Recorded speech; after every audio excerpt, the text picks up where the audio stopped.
과연 판도라의 상자가 열릴까? 비밀스러운 무언가, 특히 알려지면 안 되는 것이 알려질 때 판도라의 상자가 열린다라는 표현을 쓰는데요. 그리스 신화에서 나온 말입니다. 판도라라는 여자가 신이 열지 말라고 하는 상자를 호기심에 열었다가 그 상자 안에 있던 전쟁, 재난, 기근, 질병, 노화, 나쁜 것들이 한꺼번에 쏟아져 나왔다는 얘기죠. 판도라가 너무 놀라서 화다닥 상자 뚜껑을 닫았더니 그 제일 밑에 있던 것 하나가 딱 밖으로 못 나오고 안에 남습니다. 그게 뭘게요? 네, 희망입니다. 세상에 아무리 괴로워도 끝까지 희망이 남아있다. 뭐 이런 얘기죠.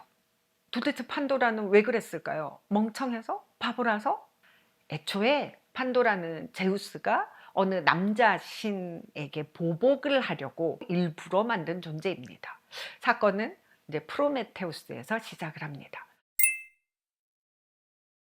제우스가 인간에게 불을 주면 교만해져 가지고 안 된다고 미리 경고를 했는데도 프로메테우스가 자기 명령을 어기고 인간에게 불을 주니까 화가 난 제우스는 프로메테우스를 코카서스 이 지역 산에 묶어두고 독수리에게 매일 간을 쪼이도록 하는 벌을 주거든요. 근데 여기에 그치지 않고 뭐든지 만들 수 있는 헤파이스토스에게 누가 봐도 놀랄 아름다운 여자를 만들게 합니다. 그러고는 이제 자기 아는 이 올림푸스의 12 신들에게 이 여자를 더 매력적으로 만들게 하는 선물을 주라고 하는 거죠. 아프로디테는 우아함을 주고, 헤르메스는 대담성과 누구라도 설득할 수 있는 말솜씨, 그리고 아테나는 실을 잡고 배를 짤 수 있는 손재주를 주고요. 태양과 음악의 신 아폴로는 노래를 잘하는 법도 가르쳐 주고 악기 다루는 법을 가르쳐 주었죠. 리라 타는 법.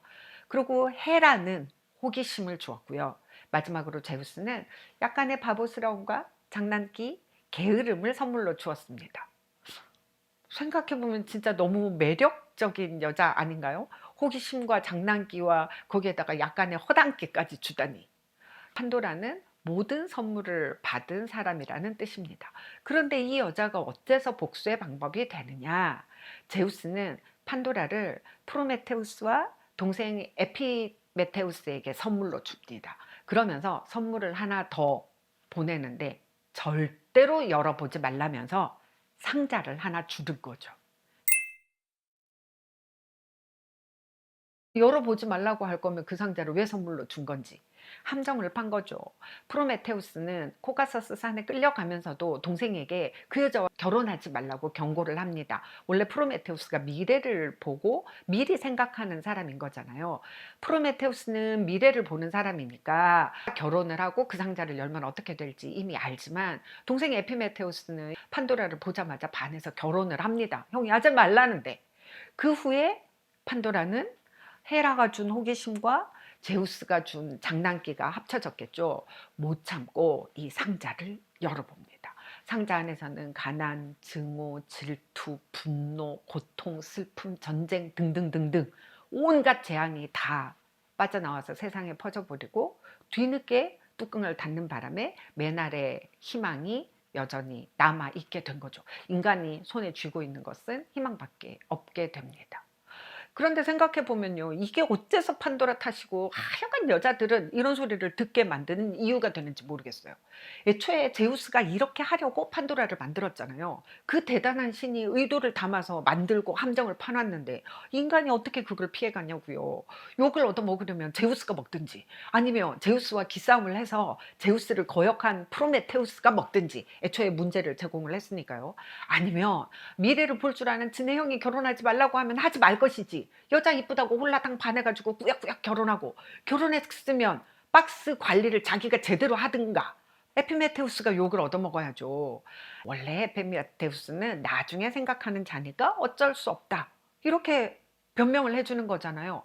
아니 호기심을 기준치 이상 갖고 있는 판도라도 어쩔 수 없었어요. 원래 복수를 위해서 만들어졌고 똑같이 자기 성품대로 살았는데 프로메테우스랑 에피메테우스한테는 욕 안 하고 누구는 욕 먹고 누구는 피해가고 프로메테우스는 주지 말라는 불을 인간에게 주고 그리고 제우스를 속여 먹고 그런데 누구는 그게 영웅적인 행동이라고 자기 뜻을 관철시키는 의지력과 주체성, 자존심의 자존감의 상징이 되고 누구는 어리석고 멍청한 행동을 한 사람이 된다고 하면 사실 좀 너무 억울한 거 아닌가요? 어렸을 때는 판도라 바보 이랬다가 이제 나이가 들면서는 아 이거 좀 억울한데 그런 생각이 듭니다. 여러분들은 어떻게 생각하세요? 그리스 로마 신화와 함께 읽으면 좋을 그림책 오늘 여러분들에게 추천드릴 책은 빅토리아 텀블 작가의 판도라입니다. 이 책에서도 판도라는 아주 예쁜 여자입니다. 여우예요, 여우. 판도라는 사람들이 버려지고 쓸모없어진 잊혀진 물건들 가득한 곳에서 그 물건들을 고치면서 새롭게 탄생시키면서 살고 있습니다. 그런데 어느 날 하늘에서 뭐가 툭 떨어집니다. 파란 새예요. 판도라가 보기엔 망가졌는데 어떻게 고쳐야 할지 모르겠어서 자기가 고쳐주지는 못하고 처음으로 자기를 찾아온 작은 손님에게 상자로 침대를 만들어 줍니다. 그리고 밤새도록 그 옆에서 지켜요. 차츰 손님은 튼튼해지고요. 마침내 다시 날 수 있게 됐습니다. 돌아올 때는 늘 뭔가를 물고 와서 상자 속을 하나하나 채워갑니다. 그러던 어느 날 작은 손님은 돌아오지 않습니다. 판도라는 다시 혼자가 되었어요. 책에 이렇게 쓰여 있어요. 가슴이 고장난 것만 같았습니다.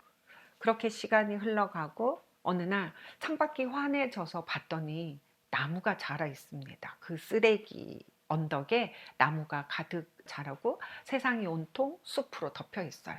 그 숲의 시작은 작은 상자, 판도라가 손님에게 만들어 주었고 그 안에 손님이 머물 수 있도록 보살펴 주었던 상자에서 돋아난 새싹이었어요. 파란 새가 돌아왔을까요?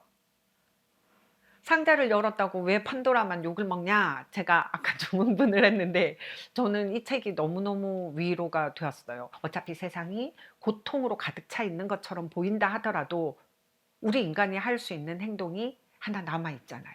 다시 한번 상자를 여는 것. 그리고 우리가 이미 갖고 있는 희망을 세상 밖으로 나오게 하는 것. 그게 정말 새로운 판도라가 해야 할 일이 아닐까 그런 생각을 하니까 저는 이 책이 너무너무 위로가 되더라고요. 이 책은 실제로 만져봐야 돼요. 표지가 광택 나는 비단 같은 천으로 실크 같은 천으로 되어 있거든요. 출판사 대표로서 이런 책을 보면 바로 어떤 생각이 드냐면 제작비 비쌀 텐데 그런 생각이 듭니다. 작은 우리 출판사에서는 하기 힘든 건데 보림 감사해요.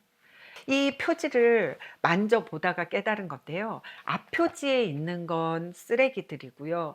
이 표지가 이 이야기를 다 거치고 난 다음에 뒷표지로 갔을 때는 여기가 이렇게 아름다운 꽃 그림들로 바뀌어져 있습니다. 이렇게 쓰레기를 아름다움으로 바꾸는 거. 여러분이 하실 일입니다.